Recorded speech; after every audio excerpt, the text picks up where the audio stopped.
20 years ago, a supergroup of the most famous pop stars of the 80s got together to record a song that they hoped would make a difference.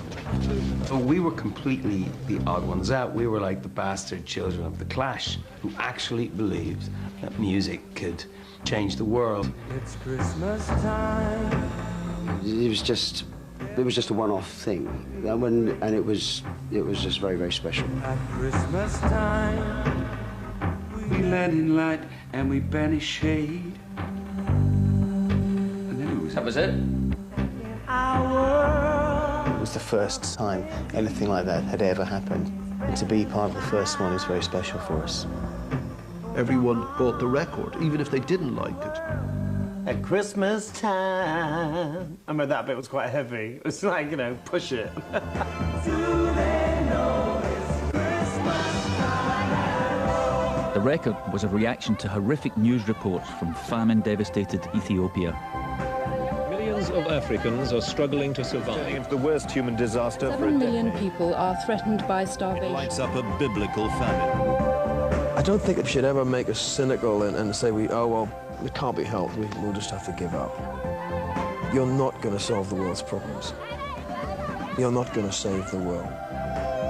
But you have to try. This is the story of 24 hours that changed lifetimes and the making of a record that rocked the world. 1, 2, 3, 4.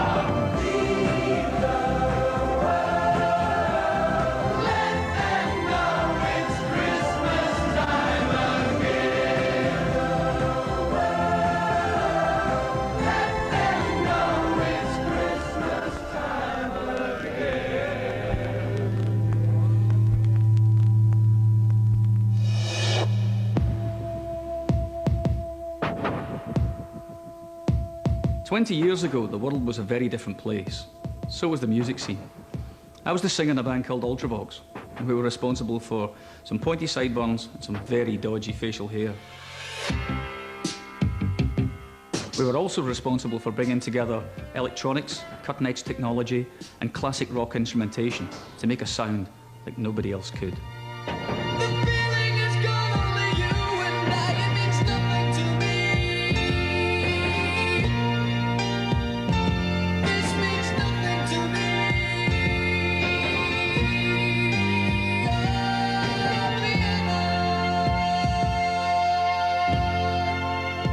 Ultravox were a very big band. They were very big in Europe and Australia.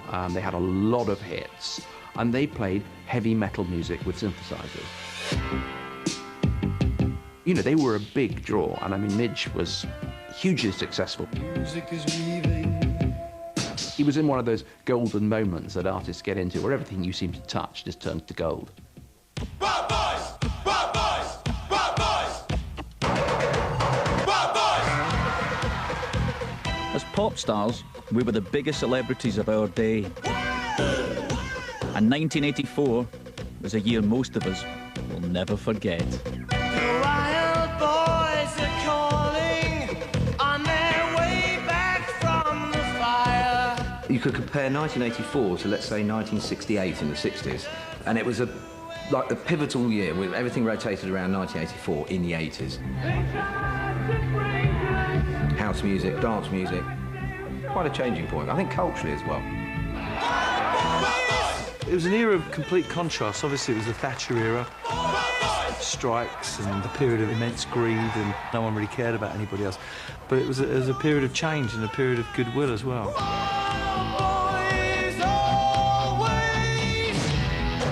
It was a fabulous time to be involved in. Everything was larger than life. The clothes we wore, the shoulder pads, the hairspray. It was all about excess, and which is why I think bands from the 80s never kind of transposed and found their way into the 90s very well, because the 90s became very street.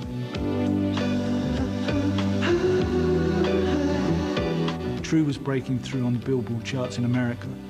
We were just about to go out on the biggest tour we'd ever taken part in. So, for me, I mean, I can only speak about myself, but my feet had left the planet.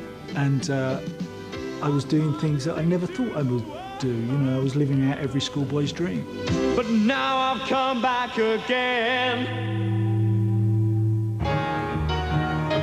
But one friend of mine wasn't quite so lucky. The silicon chip inside her head gets switched to overload. He was the lead singer of the Boomtown Rats and had once tasted the big time. Now his hits had started to dry up. For Bob Geldof, life wasn't quite so good. Tell me why I don't like Mondays, I wanna shoot. Ooh, the whole day down. I was trying to manage decline within myself and within the band. The manager had sort of exploded into drug anger. We were alienated from our record company. We were alienated from the audience. How do you get that back? What would I end up doing in my life if the band gave up? I couldn't do it as a solo artist. I had really very little confidence in my sort of abilities.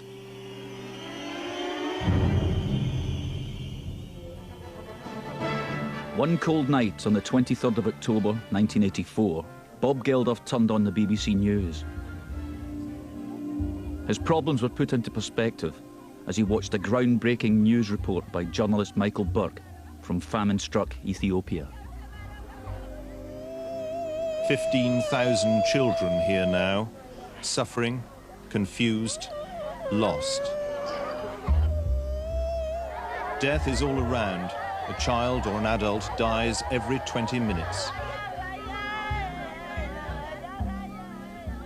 I wanted to grab people by their lapels, you know, and shake them and say, look at this, look at this. I'm not going to tell you how to feel, but look at it.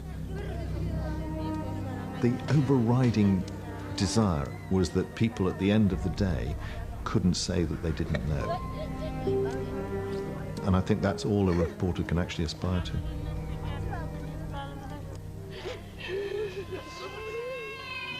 They found this young girl. She was a nurse, and she had to pick from a mass of emaciated figures 300 people that would live, because that's all the food she had to give them. It breaks my heart, but at least I can see some of the ones that I am helping here, and that helps when you do see the ones that survive. That meant she wasn't picking 300 till for life. She was choosing 5,000 for death. And I was just startled by it. Any sort of notions of records and sales and career and crap like that just disappeared.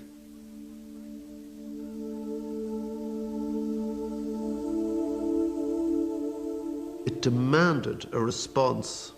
And I thought, I know, I'll write a song, the Rats can do it. And of course, immediately, what's the point in that? We can't even, you know, get a really good song going, you know? I mean, this single is crapping out. What price? A charity thing.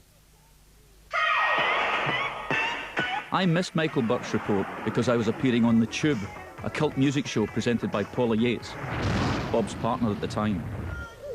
And welcome to another fantabulous edition of The Tube. After the show, I dropped by her dressing room for a chat. She was on the phone to Bob. The phone was then handed to me. Little did we know that that conversation was going to change ours and thousands of other lives forever.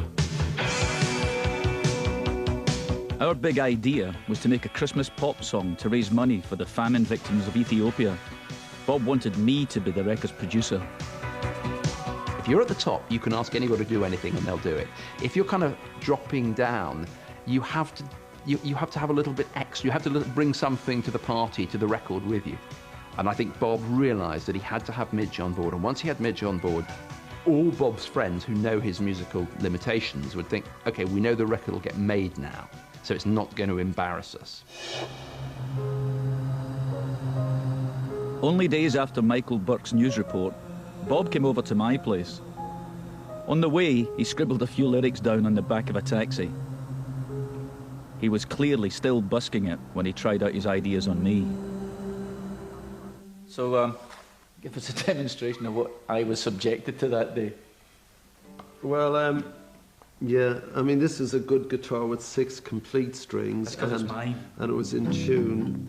And I didn't know the words, so I would have been sort of not singing into the mic. I would have been looking down at my notebook. Well, it's Christmas time.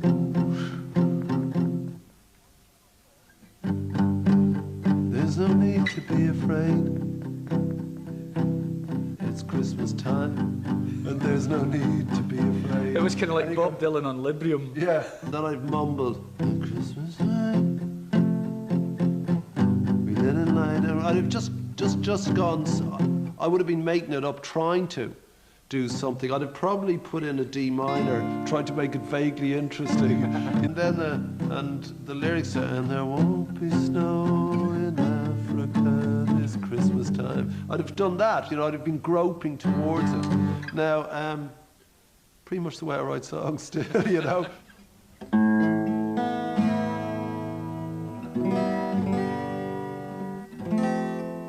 Most records take months to make. If ours was going to be out in time for Christmas, we'd have to work our little backsides off. What's wrong with that guitar?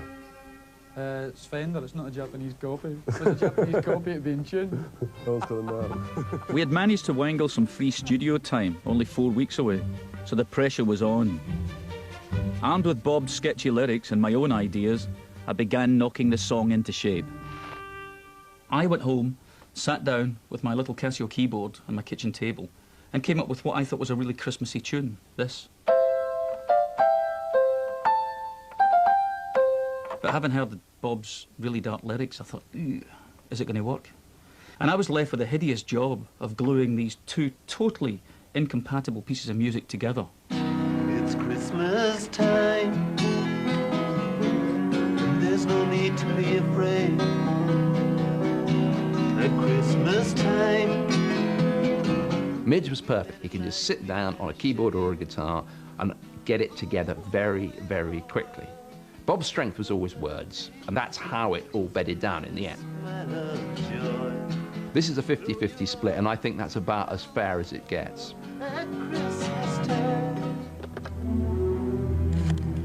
The Boomtown Rats were signed to Phonogram, and somehow Bob managed to persuade them to distribute the record for free.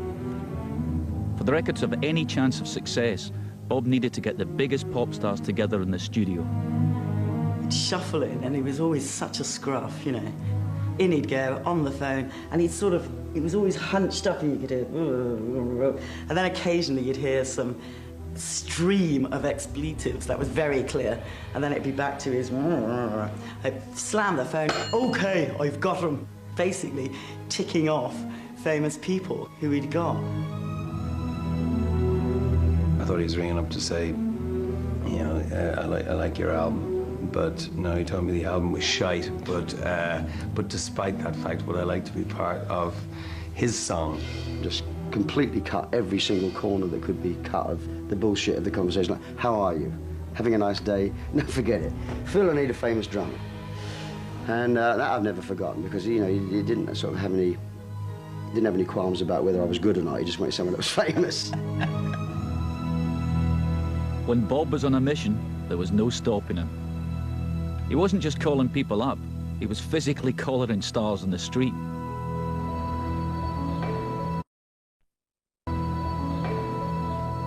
I was in the King's Road, which is just around the corner from where Bob lives, in an antique shop.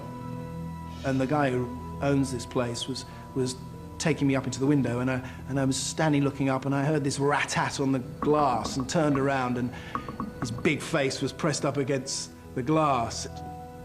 And he was going like, well, you know, like that at the thing. And he said, come in, come in. So I went in, and he said, what are you doing?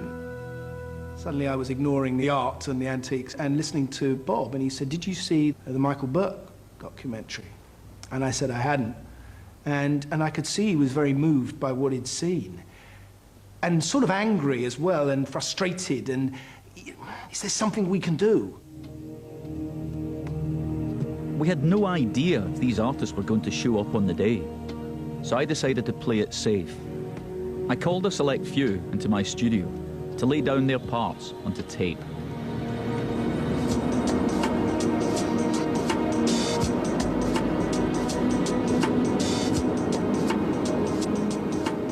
was rummaging through my tape box in my studio the other day, and I found a 20-year-old cassette of the very, very beginning of the recording of Do They Know It's Christmas.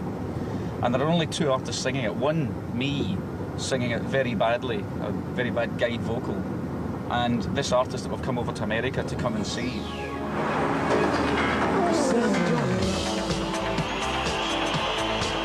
Into the future.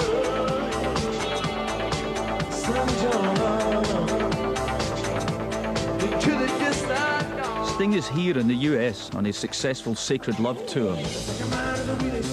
Even back in 1984, he was a big star, and I was flattered when he came down to record these harmonies in my studio. I can't wait to see his face when I play him the tape.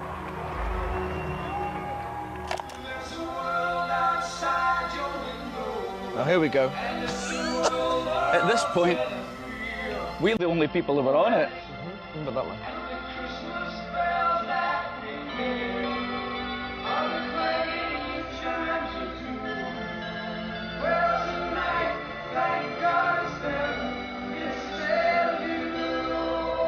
Well, let's hear the chorus. Come on. Wow.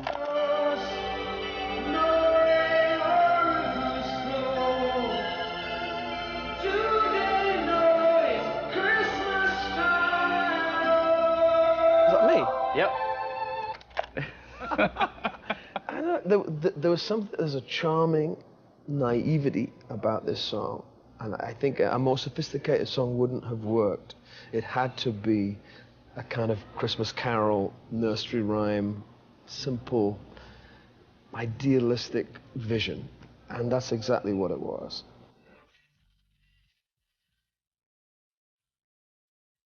A week to go, most of the biggest pop stars in the UK had committed, and the song was underway. But we didn't yet have an image for the record sleeve. Bob approached an artist who had created the iconic sleeve for the Beatles' Sgt. Pepper album.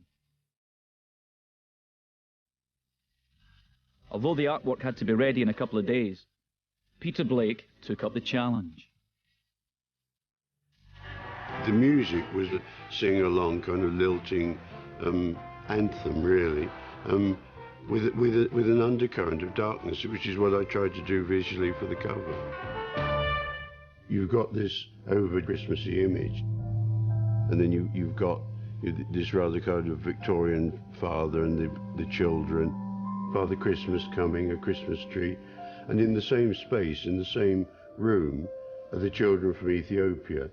They're not aware of it, which is, do they know it's Christmas? And these children aren't aware of the Ethiopian children.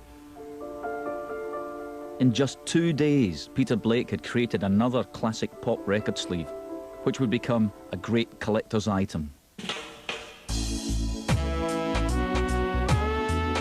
Sarm Studios in Notting Hill.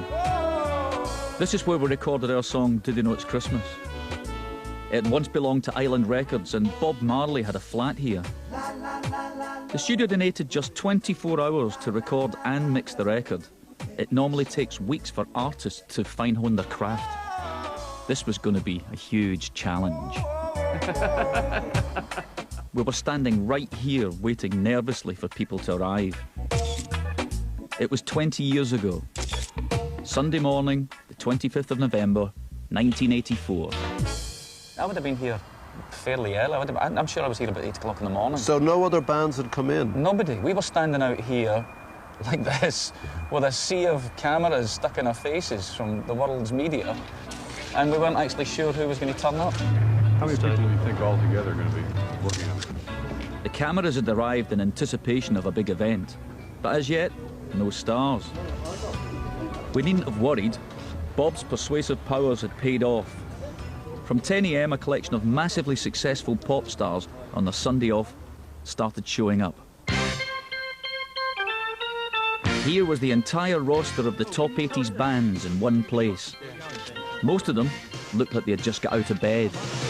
It was a bit like going to scout camp. It was like seeing pop stars unplugged, stripped, bare, first thing in the morning, sleep in their eyes. Great. We were in Germany the night before with the Durannies, and I remember we had a right night out, and we looked terrible. Yeah, I'm in a group, so they invite us all along. And it was like, you've never seen 10 puffy pop stars rushing for a toilet as quick as the Durannies and the Spandaus. And it was like hairspray out, you know, Nick Rhodes getting the makeup on. In came Sting with a newspaper under his arm. He got out of the limo. The limo was round the corner, but he made out he was walking round the corner. Bananarama arrived in the studio manager's old Golf. Just saw so many famous people there, and we were just like shocked at the scale of the thing. Had no idea at all. It was just cameras clicking and films going. And I was dressed so appallingly, and I just looked horrendous. We looked scruffy, but we always looked scruffy. But we always put our faces on. That was definitely our look. Yours was just particularly Mine was bad. particularly poor that day.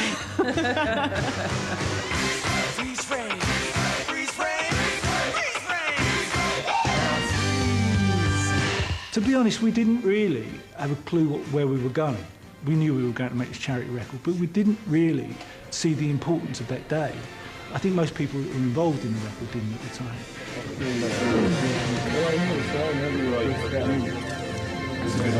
By 11 a.m, over 30 of the biggest artists of the 80s had arrived at the studio. But someone was missing. Boy George was a big star of 1984. The year before, his song, Karma Chameleon, had rocketed his band Culture Club into the big league. He was also well known as one of the first openly gay pop stars. Now, he was notable by his absence. I sort of gone to bed about 4 in the morning and somebody woke me up. Hello, George. Are you awake? I got his number in a hotel, I don't know where, in New York, and he rang and said, "Where are you?" Sort of like father, dad, you know. There was this kind of mad Irish voice kind of ranting down the phone at me. And I was like, "Can you stop a minute? Who is this?" And I said, "It's Geldof, where are you?" And he goes, "I'm in New York." He said, "I've just woken up." I said, "Get on a plane." You know, it's just like, blah, blah, blah, blah, blah. And I was like, okay, well, you know. And he said, "Is it today?" And I said, "Yeah." And I said, "There's a Concorde at whatever, 1 o'clock. I said, "Get up, get on it." Okay, and then I went back to sleep and I sort of woke up in the morning and I thought, did that happen?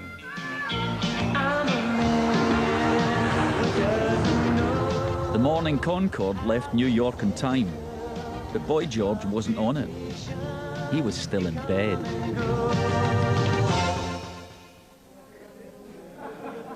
Meanwhile, the stars gathering on the studio floor were waiting nervously to sing their parts.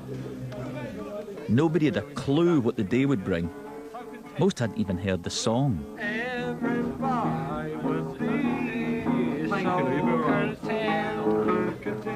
It was a strange and motley crew of people gathered. You know, at first you could think, well, do these people really know what's going on in Africa all far away? And then you realized, yeah, it doesn't really matter. Whatever reasons that we were all there, and probably all of us corrupt in some sense. You know, you wouldn't want to be in a band if you didn't want to be in front of a camera. We were kind of meeting for the first time. I suppose there's that little bit of trepidation because there's a little bit of competition that goes on, but after a little while the guard goes down and everybody's fine. I didn't actually know it was going to be quite such a big do. I didn't know quite so many people were coming, but the more the better, obviously. It's been a great idea from Bob and Midge, and I think, and obviously, like the causes, you know, the money that where it's going to, and it's a great idea as well. It's great for the charity thing, obviously, but it's almost like becoming a celebration of British pop music. You know, it's everybody and together. It's great. I think it's going to be very interesting. You know, all these egos together in one room. Very funny.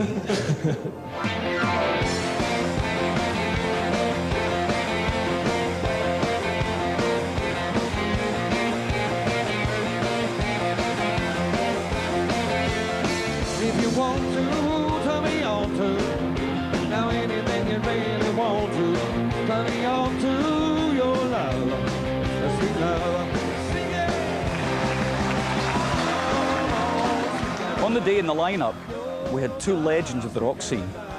Aging rockers then, but still working today. Rick and Francis from Status Quo. What a couple they are. Together we can rock and roll. Well, we felt kind of nerve-wracking, and we felt out of that. They were like all those new bands that saw us at the time, all new young bands, and I really did feel like we were past it, I suppose. I mean, I went to bed and I went to sleep, and I feel like 4 sacks of shit today, actually. 5 sacks is dead, and like 2 is quite a bad hangover. 4 sacks of shit is feeling pretty rough.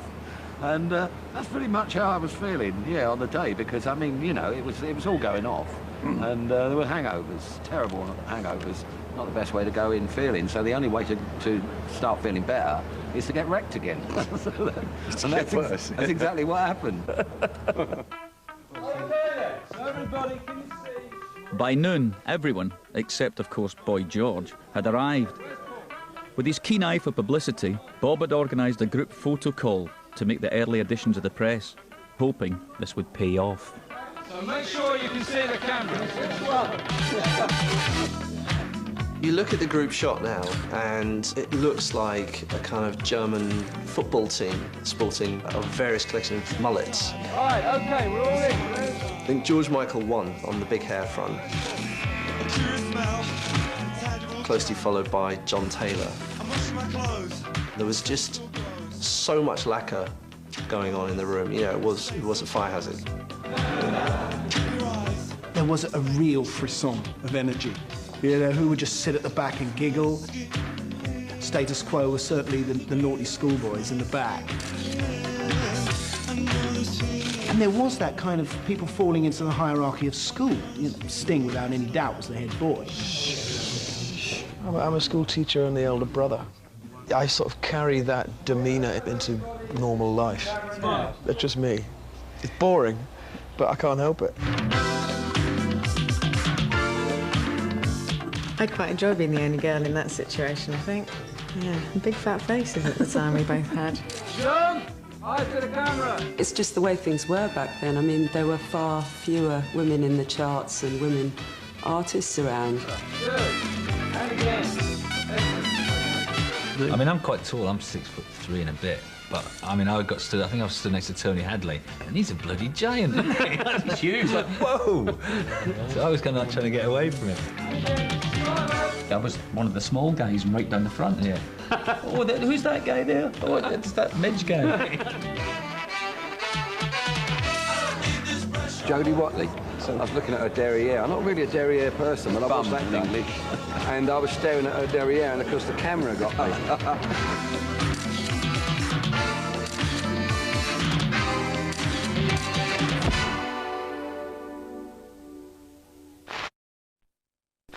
Can you begin to imagine just how petrifying it was for these poor singers who've all just gotten up out of bed or not been to bed, got off a plane, it's Sunday morning, they're croaky voiced, a little hungover, and it's their turn to come in and sing a song that they've only heard a couple of times. We had to pick a poor victim, and the first victim was Tony Hadley from Spandau Ballet. I was the one that got pointed at, and you know, you can't lose face in front of all your mates. Because it's scary. I mean, I know, you know, so you get paid to sing, that's your job, you should be pretty good at it. But when you've got your fellow musicians up there all looking down at you, all thinking, I'm glad that I'm not the one who is down there, do you know what I mean? Where the only water flowing is the bitter sting of tears. Okay, The Christmas bell. Yep, it's getting better. Once, twice, the second one was a take. That was it. And in our world. Try it again. And just knock the gain vocal out. We recorded each artist's vocals separately, so we could mix the tracks together to make the song. Come down, bring Tom. Tony Hadley went first, but the opening lines were sung later by another top vocalist of the time. At Christmas time, we let in light and banish shade. Gosh, you're good, aren't you? Sounds like Troy Young there. The first line was supposed to be for David Bowie, and I could hear David Bowie doing that. There's no need to be afraid, the way he does. And as I was the only other person in the room that could sing somewhere down there, I think that's why I got the part. It's Christmas time, And there's no need to be afraid. At Christmas time, we let in light and banish it. The first two are great. I think there could be just a little bit more expression, you know, just let it open, you know. At Christmas time, we let in light, we banish shade. Bob kept singing his version of the song, which is nothing like the melody at all. It might have been like the melody that Bob sang when he came to me in the first place, but it certainly wasn't the melody on tape. And I cracked. I just thought, Jesus, I was running out of time, the pressure was on. I said, Bob, enough. Yeah, I think so. I think it's too bland now. One singer, one song. Do you want to do the line again and just sing it how you feel, Paul? Here's to you. I couldn't pitch the note at all. And that lovely moment where somebody had to say to me, Rick, I think it's probably best that somebody else sings your bit. I couldn't believe it. Do they know it's Christmas time at all? You get the melody part, you get the da da da da da da da da, and then you're straight in. Here's to you, and then he sings. Right, so we'll have his vocal. Here's the way you Don't sing. do that, it hurts. 15 years. What a pain in the arse. That's good, though. Phil Collins played drums on the day. I thought that his first take was brilliant. But being a perfectionist, he asked for another. And that was even better.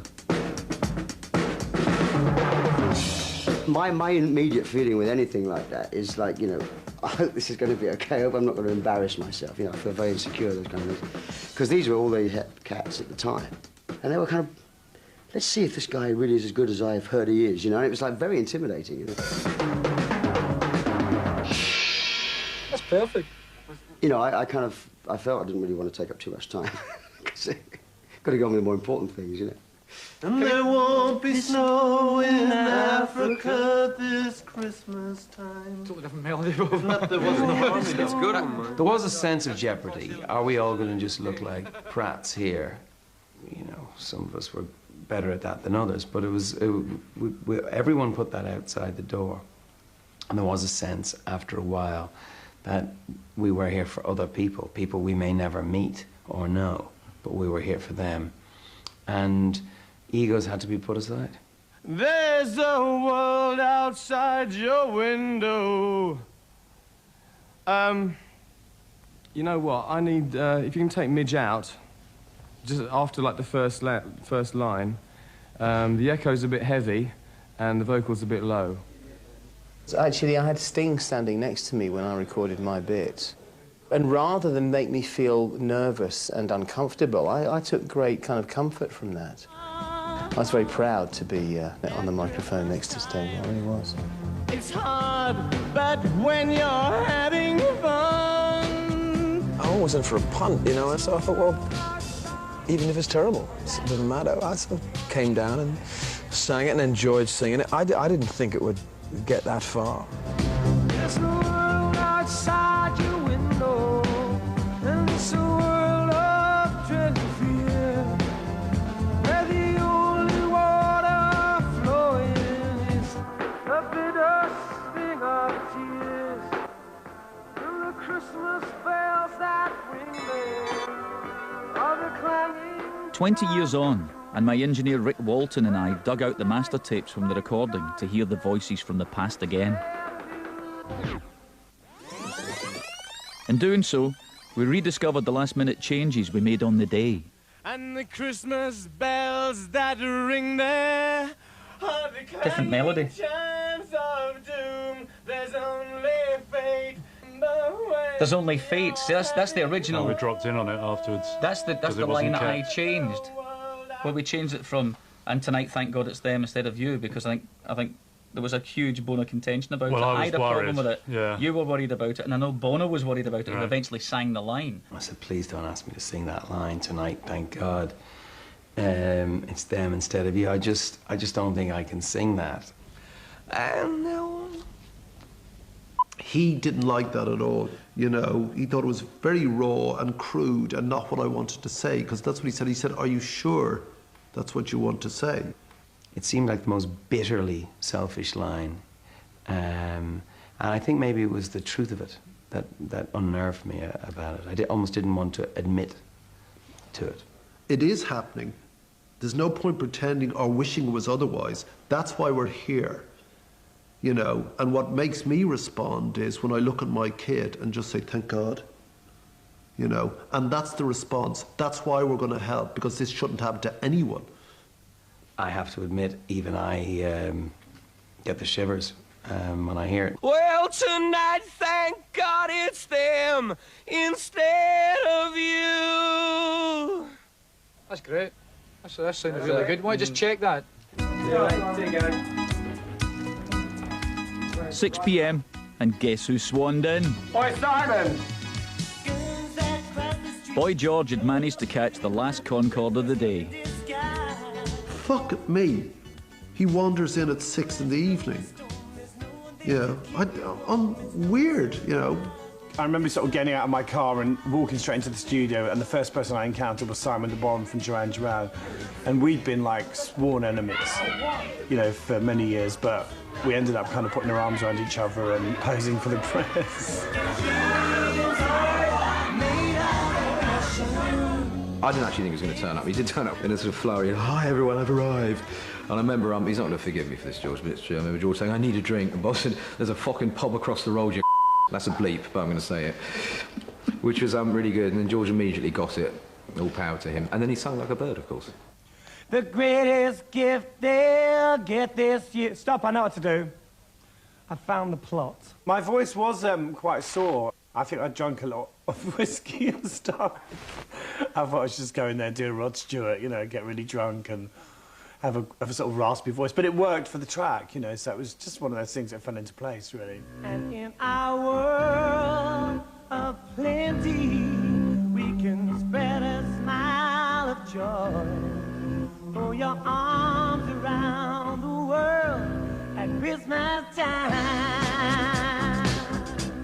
I think I wasn't sure if it was any good, and Bob said something really sweet to me. Something like, he said, oh, you sound like an old black lady.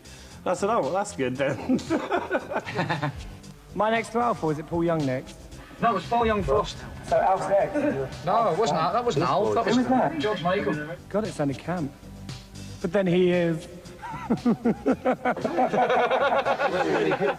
I just remember that was a big recurring theme in his interviews at the time. He was always trying to out all the other pop stars, and he thought most pop stars were gay anyway. But he particularly used to have a thing for George Michael, and you know, hey, he was on the money.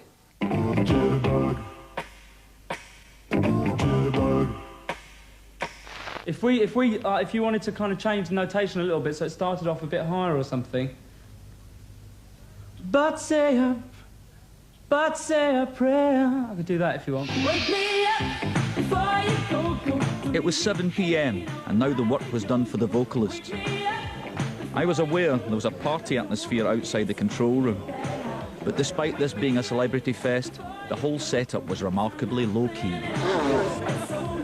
There wasn't really much food or drink or anything like that, but people were just kind of making do. You know, it was just sort of a bit bomb shelter-y, really, I suppose. Sort of glamorous bomb shelter for pop stars. 1, 2, 3, 4. Be the world. A highlight of the day was something that really made the song. Having everyone sing Feed the World together at the end really gave the song its magic.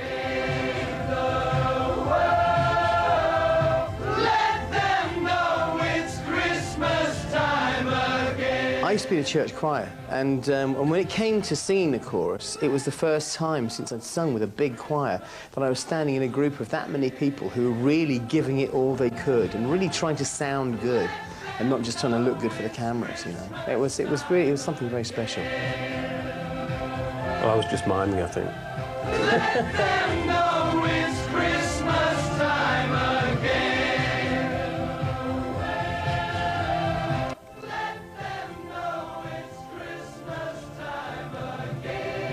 Up until, probably 24 hours, maybe 48 hours prior to doing this, we hadn't written this bit, which is the main kind of hook of the record, which is mad.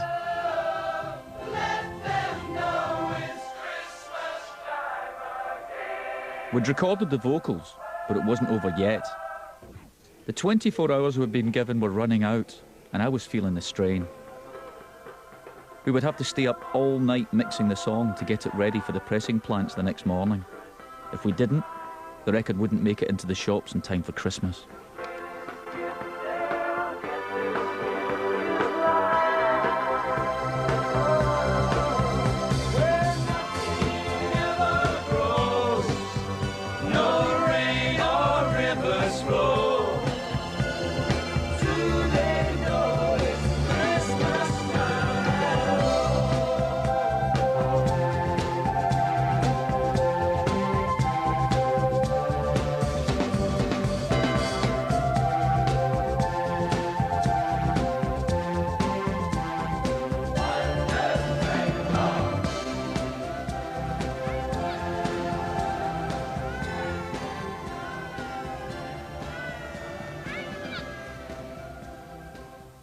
It was very early morning. The record was finished. We all had very gritty eyes, very tired, very irritable. I left, never ever wanting to hear that record again.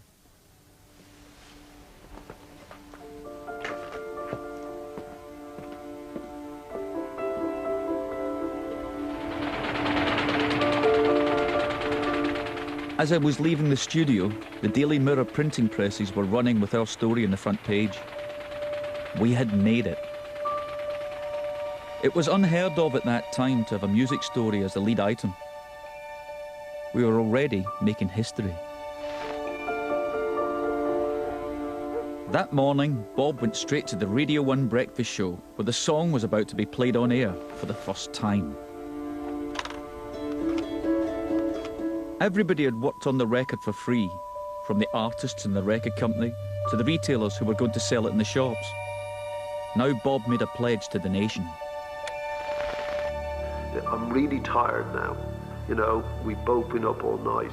It doesn't matter whether you like this song or not. And I swear to you, every penny from this record will go to someone who needs it.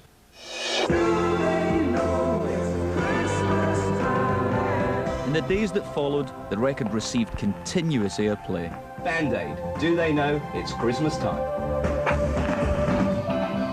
Bob and I even managed to persuade one of our idols, the rock god David Bowie, to launch the Band-Aid video on television that week. It would be wonderful if you could all buy copies of this record. You know that the money will go to the Ethiopians. That's the seal of approval for the rock community. Bowie says it's cool. Well, must be then. You know, it doesn't get much cooler than Bowie.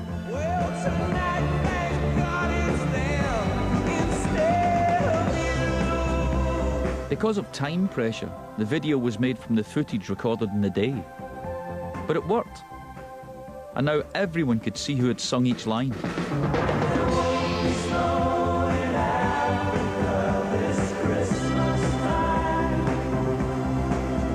Within days, the buzz was huge. We had a runaway success on our hands. Band-Aid went straight to #1. Yes, it's #1 as of the record is selling here faster than the makers can press. Sold 1 million in a week. It's become the fastest selling single ever.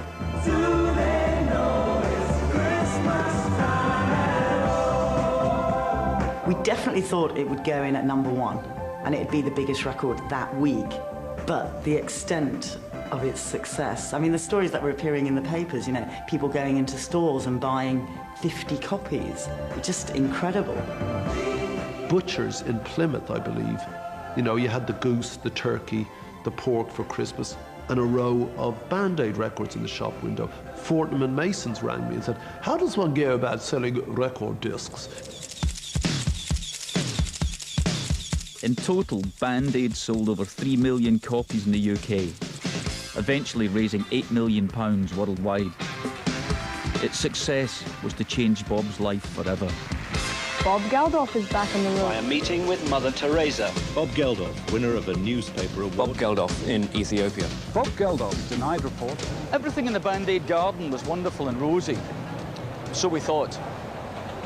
except for Margaret Thatcher and the Conservative government, who wanted to charge VAT on the records, bearing in mind that all of this stuff was all done for free to that point. The Treasury has once again emphasised that VAT must be paid on Band Aid's charity record for Ethiopia. I think they're mean. It means if they waive it on that, they've got to waive it on so much else. That money should be allocated to famine relief. We had a bit of a problem with the VAT on the records. I know, but you know, don't forget, we've used some of your VAT to give back and to plough back. We've given again and again. I mean, a government has to get taxation from somewhere. People remember it's a taxi driver. When you tell Thatcher, you know, you were the only one who told her to fuck off. And I didn't. I actually towered over, but I didn't do that on purpose. It was because the cameras were pressing us and I'm looking down at her. I mean, at the moment, you've got a problem with the butter mountain. You don't know how to dispose of it. To sell to the Russians is the cheapest way. I'm sorry, but butter doesn't do very much good in Africa, as you know. Well, butter oil actually does. It is one of the major supplementary foods. If you can get it. I could see she was turning to go, and being me, I had to get the last word. And she said, "It's, you know, she said it's not as simple as that." And I said, "No, Prime Minister, nothing as simple as dying, really." But don't Prime forget, Minister, there are millions dying, and that's the terrible thing. Yes, indeed. Difficult to tell who was lecturing who. Under this much pressure, the government caved in quietly, handing the VAT back to the Band Aid Trust in the form of a donation. There was this rock and roll, gung-ho attitude that made everything happen. We just wouldn't take no for an answer. So there we were, making history, and we really didn't know what we were doing. In the middle of Thatcherism, Band Aid came along and made people aware. It also made charities incredibly cool. Young people were getting more and more involved in charitable causes. Something had changed.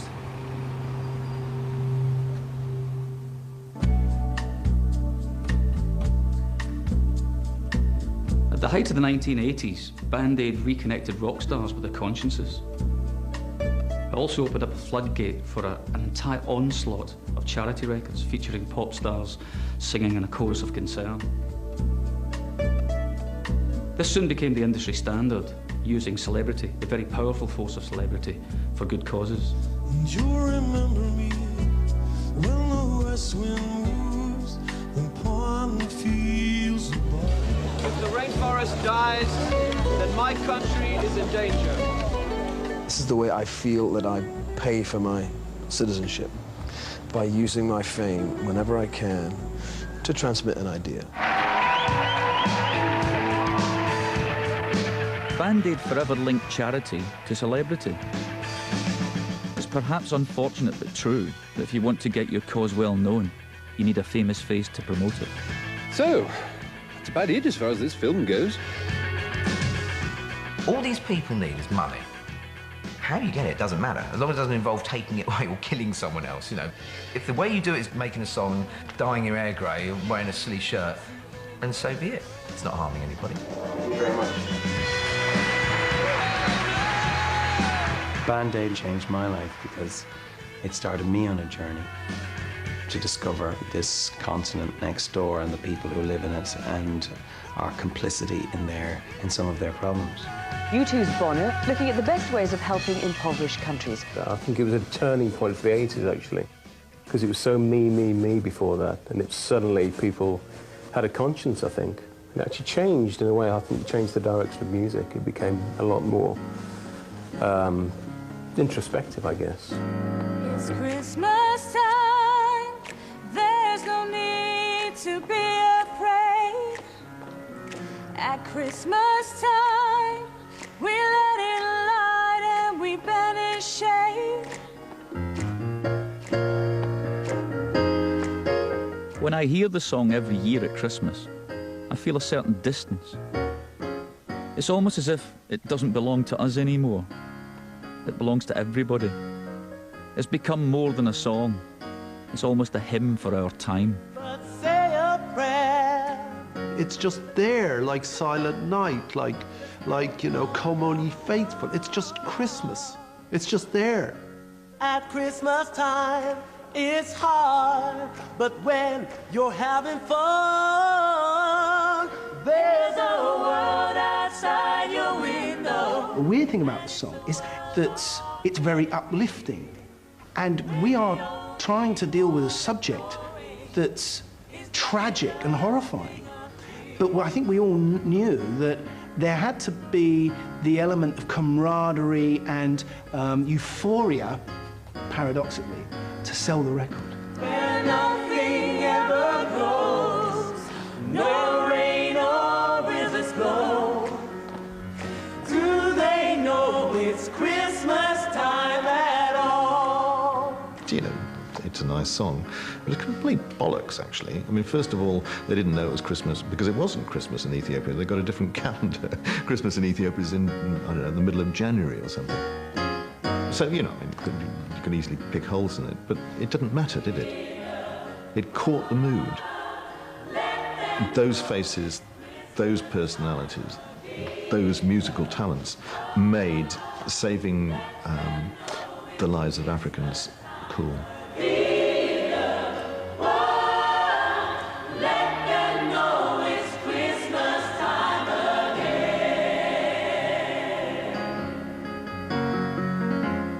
In March 1985, I went out with the first Band-Aid shipment of food and medical supplies. As a humble musician, I quickly had to get my head round the values of things like high-protein biscuits and sorghum. It was a steep learning curve, and I realised then that this was going to be a long-term project. More can be done, a lot more can be done.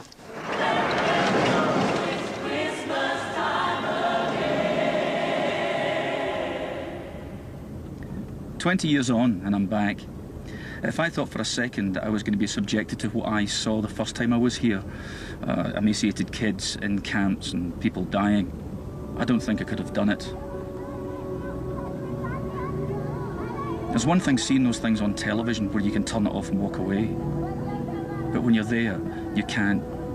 It's the taste, the smell, the whole thing is there. I admire people who live with that on a daily basis. I admire Bob for coming back many times. I couldn't. I'm here to see something much more positive. I'm here to see Band-Aid's legacy. Ethiopia's northern highlands are beautiful and remind me of the highlands back home. This is Coram, the area where Michael Butt filmed those horrifying images 20 years ago. Back then, it was a sea of people in makeshift tents. Now, it's a sea of green. This road didn't exist at the time, something that our efforts in that studio all those years ago helped to change. What is this? It's a grain, another grain? It's a traditional grain store. Right, okay. Yeah. I have come to meet some of the famine survivors to see how they live today. Yeah? Okay, thank you. Is that like oil or something? No, that's the coffee. Coffee, right, cook it, right, okay, yeah.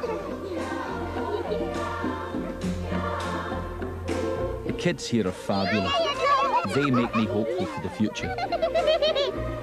My name is Riddle. My name is Abu. My name is Suka. My name is Mahbub. We have to now face facts and realize that Band-Aid was, outside of what it started, just that, a Band-Aid. What's underneath that is the gaping wound of inequality between us living in the north and those living in the south.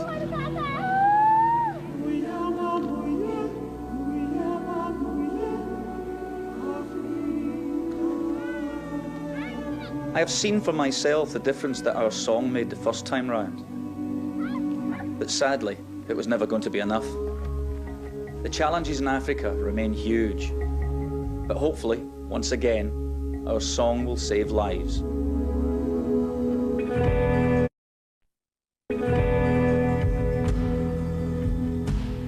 "14th of November 2004, Air Studios in Hampstead. This time I'm the executive producer of Band-Aid 20, a new recording of the song for the 21st century.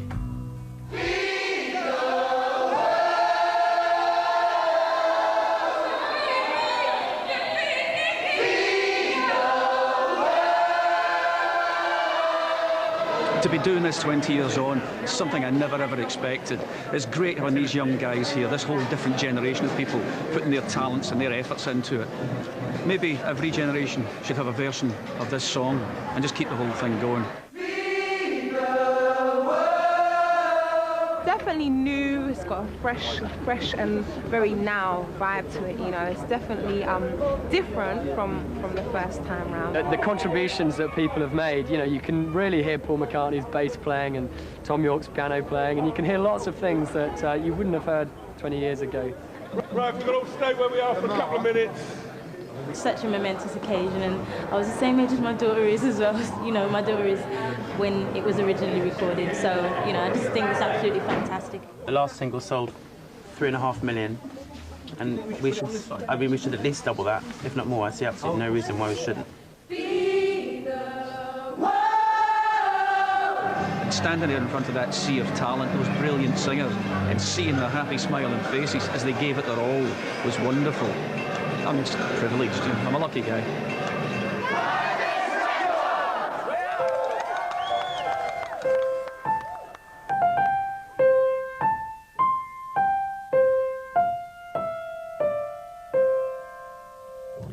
You know, I'm still not convinced it's a good song. I think both Bob and I have written much, much better things, but it's probably the thing we'll be remembered for most, a kind of musical epitaph in a way. Every time I hear the opening bars of that tune, it takes me straight back to the day it was recorded. The magic comes from what it stood for. It did its job. It's Christmas time, and there's no need to be afraid.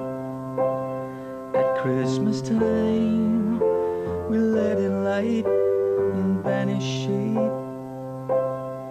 And in our world of plenty, we can spread a smile of joy.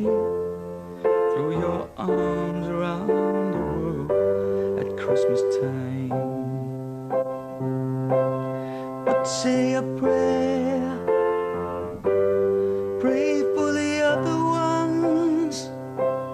At Christmas time, it's hard, but when you're having fun, there's a world outside your window. It's a world of dread and fear, where the only water flowing is the bitter sting of tears. And the Christmas bells that ring there are the clanging chimes of doom. Do they know it's Christmas time at all?